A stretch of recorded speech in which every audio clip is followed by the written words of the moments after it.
70세가 넘으면 사람과의 관계 속에서 지켜야 할 소중한 세 가지가 있습니다. 이는 단순한 미신이 아닙니다. 70세의 세월을 넘기며 인생의 희로애락을 겪고 바다처럼 깊은 진리를 깨닫게 되는 과정입니다.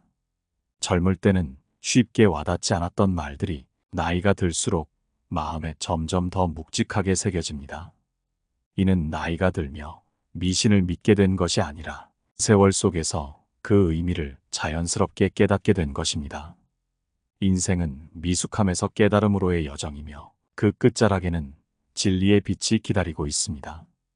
젊을 때는 노인의 조언이 그저 옛말처럼 들리지만 세월이 흐르면서 우리는 그 말을 신뢰하게 됩니다. 그리고 특히 노년에 지켜야 할 세 가지가 있다고 합니다. 시대에 따라 이해하고 지켜야 하며 이를 통해 노년의 삶이 평온할 수 있습니다.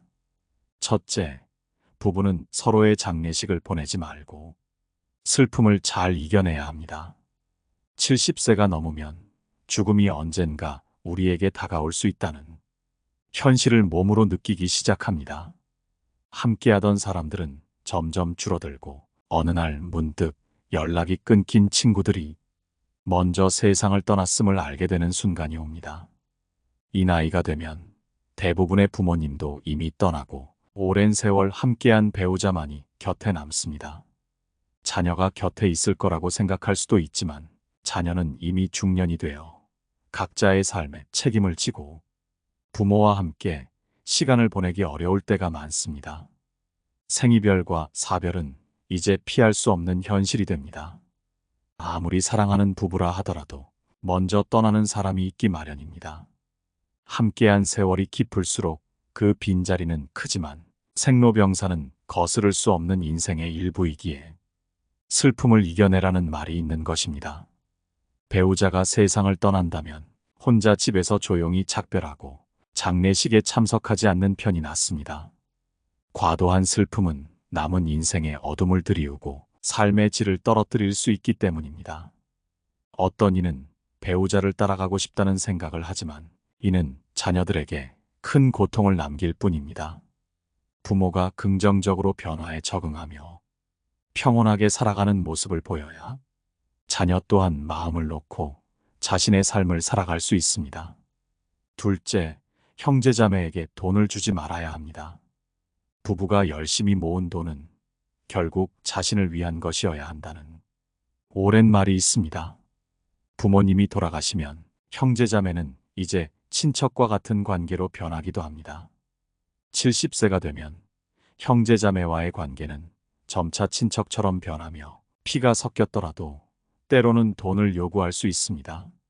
나이가 들수록 누구나 생활을 이어가야 하고 준비가 부족한 사람들은 어려움을 겪기 마련입니다. 예를 들어 박 아줌마는 젊었을 때 부모님의 뜻에 따라 연상의 남성과 결혼했습니다. 결혼 후 그녀의 친정은 종종 도움을 요청했고 부모님은 그녀를 친정의 돈줄로 여기곤 했습니다. 동생이 결혼하거나 사업을 시작할 때마다 그녀는 아무런 망설임 없이 비용을 내주었습니다. 그러나 이제 부모님도 남편도 떠나고 홀로 남은 것은 어린 시절 함께했던 동생뿐이었습니다. 65세가 된 동생은 며느리와 갈등을 겪고 결국 집에서 쫓겨났습니다.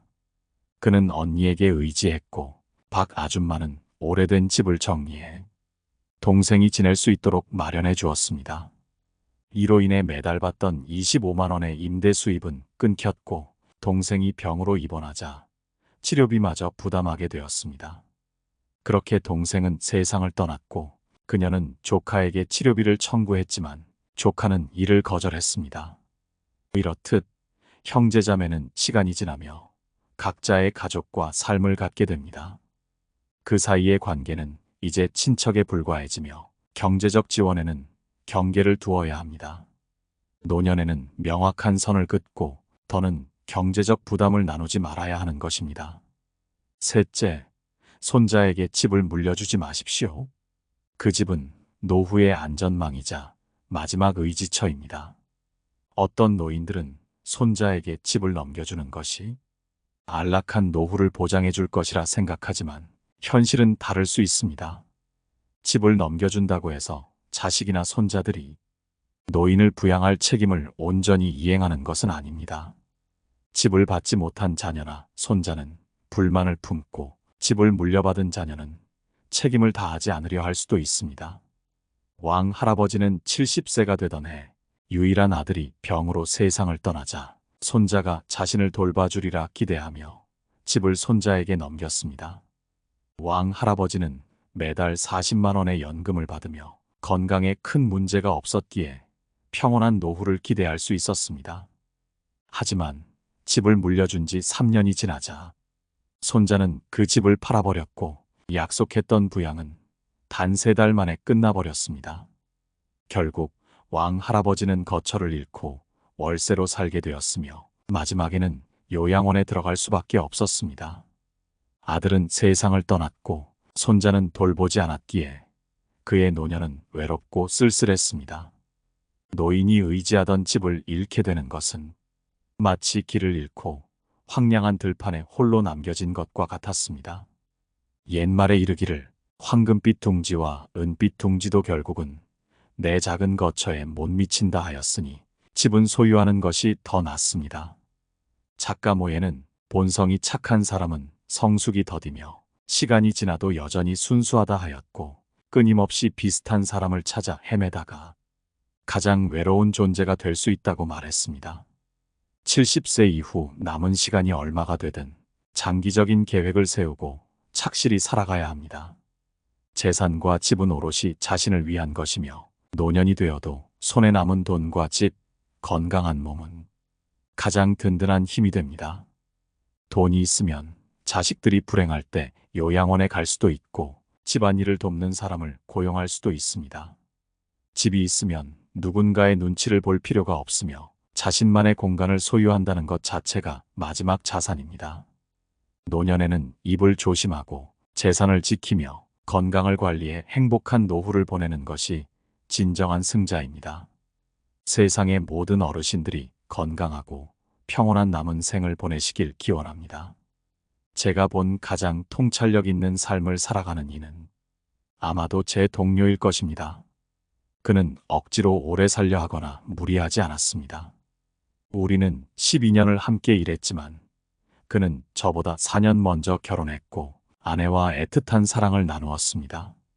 건강 문제로 자녀를 갖지 못했지만 그는 이를 불평하기보다 오히려 유머로 덮곤 했습니다. 그는 아이 없는 삶을 마치 신의 기적처럼 즐기며 자녀 걱정도 집 살 돈 모을 걱정도 없지라며 농담하곤 했습니다. 그는 총명하고 따뜻한 사람이었으며 그의 모든 사랑과 정성은 오롯이 아내에게 쏟아졌습니다. 함께 요리하고 산책하며 외식을 즐기고 떠나는 여행마다 새로움을 찾았습니다. 그의 행복한 모습이 때로는 부럽기도 했습니다. 그러나 그에게도 시련이 찾아왔습니다. 49세 되던 해 사랑하는 아내가 암에 걸리게 된 것입니다. 그는 48세에 다가온 승진 기회를 놓아버리고 직장까지 그만두며 아내와 마지막 순간까지 함께했습니다. 아내가 세상을 떠난 뒤 사람들은 그가 일상으로 돌아올 것이라 생각했지요. 하지만 그의 세월은 멈춘 듯 아내가 떠난 지 7년이 지나도 직장에 돌아가지 않았고 새로운 사람을 찾을 생각도 하지 않았습니다. 제가 그와 같은 동네에 살았을 때 그가 시세 1,600만 원짜리 좋은 집을 1,300만 원에 내놓았다는 소식을 들었습니다. 저는 의아했습니다. 그는 그 집을 팔아 현금을 마련한 후 도시 외곽에 작은 집을 구입하고자 했던 것입니다. 그는 대도시를 떠나 상대적으로 저렴한 고향에서 3천만 원짜리 아파트를 구입했는데 작고 아늑한 60평방미터 남짓한 아파트였습니다. 그곳에서 그는 마치 세상과 단절된 삶을 시작했습니다. 그는 세상 일에 무관심해졌고 사교도 끊었습니다. 몇 년이 지나 제가 그를 다시 찾았을 때 그는 도시의 은둔자처럼 살고 있었습니다. 제가 친구를 소개해 주겠다는 제안도 거절했고 여행도 술자리도 피했습니다. 그의 식사는 단조롭기만 했습니다. 아침엔 빵이나 죽, 점심엔 채소와 국 한 그릇, 저녁엔 국수나 만두로 하루를 때웠습니다. 이렇게 사는 게 너무 무미건조하지 않으세요? 라는 제 물음에 그는 웃으며 답했습니다. 책이 친구가 되어주고 꽃과 고양이, 강아지가 곁에 있으니 지루할 틈이 없어요. 저는 너무 단조로운 삶이 건강에 해롭지 않겠어요? 라며 걱정했지만 그는 웃으며 말했습니다. 세상에 정해진 틀은 없잖아요. 스스로 만족하고 행복하다면 그게 최고 아니겠어요? 죽음과 삶에 대한 이야기가 오가던 중 그는 한결같은 목소리로 말했습니다. 어떤 사람들은 오래 살려고 애쓰지만 그러다 보면 오히려 삶이 무거워질 뿐이죠. 그의 말은 마치 인생의 진리를 깨달은 듯 깊었습니다. 그가 덧붙였습니다. 굳이 오래 살려 애쓰지 않고 그저 있는 그대로 살아간다면 오히려 더 오래 살지도 모르죠. 그때 저는 그가 세상에 대한 충격으로 조금 어리석어 보였지만 지금 생각해보면 그의 말이 참으로 통찰력이 있었다고 느껴집니다. 제 어머니는 돌아가시기 전 이혼을 결심하셨습니다. 아버지는 저를 찾아와 집을 남동생에게 넘기겠다고 했습니다. 노을이 저녁 하늘을 붉게 물들인 시골 마을 길가, 저는 남자친구 재원과 서 있었습니다. 우리는 방금 아버지 댁을 나섰고 가을바람이 불어와 마음이 서늘해졌습니다. 저는 재원의 손을 꼭 쥐며 마음을 진정시키려 애썼습니다. 너 같은 불효녀가 어딨냐? 내가 네 아버지인 이상 넌 나를 모셔야 할 의무가 있어. 돈을 주든지 집을 내놓든지 해야 할 거야. 아버지의 목소리가 등 뒤에서 메아리 쳤고 그 말은 가슴 깊숙이 칼처럼 파고들었습니다. 저는 고개를 돌려 아버지를 바라보았습니다. 그는 여전히 분노에 찬 표정으로 집 앞에 서서 손가락으로 저를 가리키며 저를 굴복시키려는 듯한 모습이었습니다. 저는 깊게 숨을 들이마시며 마음속에 흐르는 감정을 차분히 다독였습니다. 그리고 조용한 목소리로 대답했습니다. 아버지, 이미 말씀드렸잖아요. 이 집은 엄마가 저에게 남겨주신 거예요. 누구에게도 양보하지 않을 겁니다. 그 말을 들은 아버지의 얼굴은 더욱 어두워졌고 입술은 떨리며 뭔가 말하려는 듯 했습니다. 재원이 제 손을 가만히 두드리며 낮은 목소리로 신경 쓰지 마, 가자라고 위로해 주었습니다. 저는 고개를 끄덕이며 그의 손을 꼭 잡고 천천히 그 자리를 떠났습니다. 저녁 햇빛은 점점 사라지고 거리에 하나둘씩 불빛이 켜지기 시작했습니다. 어둑해진 하늘을 올려다보며 마음 한구석에 알 수 없는 실망감과 어느 정도의 해방감이 섞여드는 걸 느꼈습니다. 속으로 조용히 중얼거렸습니다. 엄마, 이제야 당신의 선택이 옳았다는 걸 알 것 같아요. 저는 1986년에 태어났습니다. 당시 저희 가족은 작은 시골 마을의 오래된 아파트에서 살았습니다. 부모님은 모두 평범한 노동자셨고 낮은 월급으로 저와 집안 어른들을 부양해야 했습니다. 그 시절 집안 분위기는 늘 갈등과 불만으로 가득 차 있었습니다. 특히 할아버지와 할머니는 저를 차가운 시선으로 대하곤 하셨습니다. 아들이었으면 좋았을 텐데. 어느 날 할아버지가 아버지에게 그렇게 말하는 것을 들었습니다. 어린 저는 그 말의 의미를 알 수 없었지만 어딘가 잘못된 기분이 들었습니다. 궁금해진 저는 집에 돌아와 엄마에게 물었고 엄마는 제 머리를 쓰다듬으며 웃으며 말했습니다. 우리 윤서는 엄마에게 가장 소중한 보물이야. 그러나 시간이 흐르며 저는 할아버지와 할머니가 저를 차갑게 대하는 이유가 제가 여자아이이기 때문이라는 사실을 깨닫게 되었습니다. 아버지 또한 저를 향한 애정이나 관심을 드러내지 않으셨습니다. 학교에서 상장을 받아와도 그저 그래 하고 짧게 대답한 후 자리를 떠나곤 하셨습니다. 가족들이 모인 자리에서도 저는 늘 외면당했습니다. 어른들은 모여서 대화를 나누었지만 저는 혼자 구석에 앉아 그들의 이야기를 조용히 듣는 게 전부였습니다. 아버지의 관심과 인정을 받았지만 아버지의 태도는 변함이 없었습니다. 그러던 어느 날 어머니가 병에 걸리셨습니다. 저는 고등학생이었고 어머니가 말기 진단을 받던 날 마치 세상이 무너지는 듯한 두려움이 밀려왔습니다. 어머니는 저의 유일한 의지처였습니다. 그러나 어머니의 병이 아닌 그녀의 한 가지 결심이 저를 더 놀라게 했습니다. 어머니는 아버지와 이혼하기로 마음먹으셨습니다. 엄마, 왜 이혼하려고 하세요? 병상에 누워있던 어머니는 강한 결단력으로 가득 찬 표정이었습니다. 윤서야, 내가 떠나면 내가 홀로 더 힘들어질 거야. 아버지가 너에게 어떻게 대해왔는지 너도 잘 알지 않니? 이건 너를 위해서이기도 하고 나 자신을 위한 일이야. 저는 믿기 어려웠지만 어머니의 태도는 확고했습니다. 이모와 외삼촌도 어머니의 결정을 지지하며 모두가 어머니의 편에 서 있었습니다. 어머니는 세상을 떠나시기 전 저에게 집 한 채를 남겨주셨습니다. 이 집은 내가 앞으로 의지할 수 있는 집이야. 절대 누구도 빼앗지 못하게 잘 지켜야 해. 어머니는 마지막으로 신신당부를 하셨습니다. 저는 마음속에 불안감이 가득했지만 고개를 끄덕이며 어머니의 뜻을 가슴 깊이 새겼습니다. 어머니가 돌아가신 후 아버지는 곧바로 새로운 가정을 꾸리셨습니다. 그의 옆에는 공장에서 만난 10살 이상 어린 여인이 있었습니다. 처음엔 반감이 들었지만 시간이 지나며 어느새 저도 이해하게 되었습니다. 아버지에게도 새로운 시작이 필요했으리라 생각했습니다. 그러나 동생이 태어나면서 집안의 분위기는 완전히 바뀌었습니다. 아버지는 동생을 애지중지하며 마치 제가 없는 것처럼 보였습니다. 제가 집에 들어서면 아버지는 건성으로 인사를 건네곤 곧바로 동생에게 돌아가셨습니다. 어느 날 아버지가 새어머니에게 말하는 것을 들었습니다. 아들을 위해 돈을 모아야 해. 장차 집도 마련해주고 결혼도 시켜야지. 그 순간 어머니의 이혼 결정이 얼마나 옳았는지 절실히 깨달았습니다. 만약 어머니가 이혼하지 않으셨다면 저는 더 깊은 상처 속에서 헤맸을 것입니다. 동생이 태어난 후 아버지는 제게 돈을 요구하기 시작했습니다. 처음에는 치료비를 핑계로 삼으셨지만 차츰 그 돈이 동생에게 흘러가고 있음을 알게 되었습니다.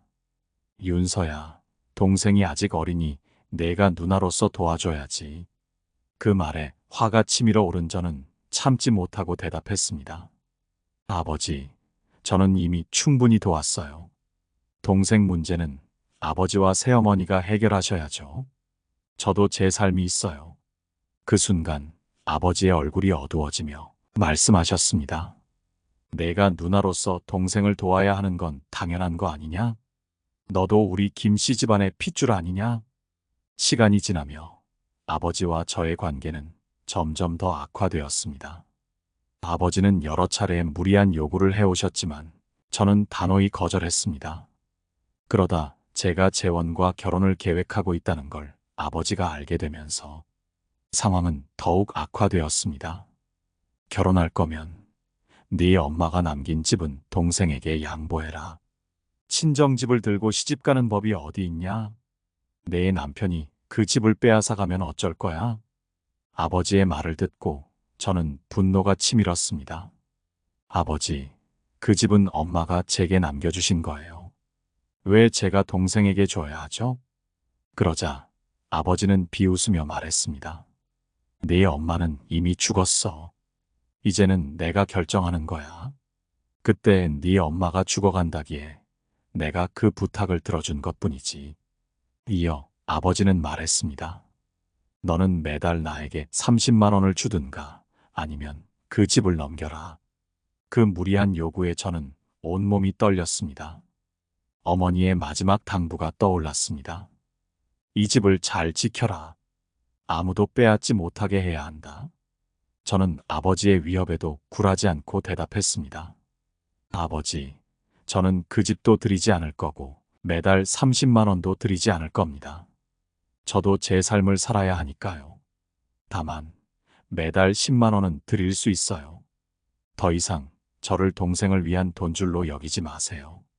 순간 아버지의 얼굴이 울그락불그락해지더니 화를 참지 못한 목소리로 외치셨습니다. 불효막심한 것. 너 같은 애가 있을 줄이야. 내가 널 고발할 거다. 모두가 네가 불효녀라는 걸 알게 할 거야. 저는 차갑게 웃으며 재원의 손을 잡고 그 자리를 떠났습니다. 뒤에서 아버지의 고함이 들려왔지만 이젠 더 이상 귀 기울이지 않았습니다. 재원이 제 어깨를 감싸며 부드럽게 말했습니다. 신경 쓰지 마. 법적으로 내가 그에게 돈을 줄 의무는 없어. 그 집도 내가 합법적으로 소유하고 있으니 누구도 빼앗을 수 없어. 저는 고개를 끄덕이며 마음속에 평온이 천천히 스며드는 것을 느꼈습니다. 엄마, 감사합니다. 마음속으로 조용히, 고요히 속삭였습니다. 미래의 길이 아무리 험하고 힘들지라도 이번에는 절대로 물러서지 않겠습니다. 엄마가 남겨주신 이 집을, 그리고 제 자신을 지켜내겠습니다. 아버지의 위협에도 굴하지 않겠습니다. 재원과 저는 조용히 결혼을 준비하고 있습니다. 미래가 여전히 불확실한 어둠 속에서도 저는 이제 새로운 힘을 얻었습니다. 어머니의 깊은 해안 덕분에 스스로를 보호하는 방법을 배웠습니다. 그리고 더 이상 과거의 무거운 굴레에 얽매이지 않기로 굳게 결심했습니다. 앞으로는 저와 제 사랑하는 사람을 위해 살아갈 것입니다. 좋습니다. 오늘 이야기는 여기까지입니다. 함께 해주셔서 진심으로 감사합니다. 오늘의 이야기가 여러분께 작은 울림이 되었기를 바랍니다. 아직 구독하지 않으신 분들은 구독 버튼을 눌러주시면 노후에 빛나는 지혜와 매일매일 함께할 수 있습니다. 우리 함께 성장하고 행복을 나누며 천천히 함께 나이 들어가 봅시다. 그럼 다음 시간에 다시 만나길 바라봅니다. 노후에 빛나는 지혜였습니다.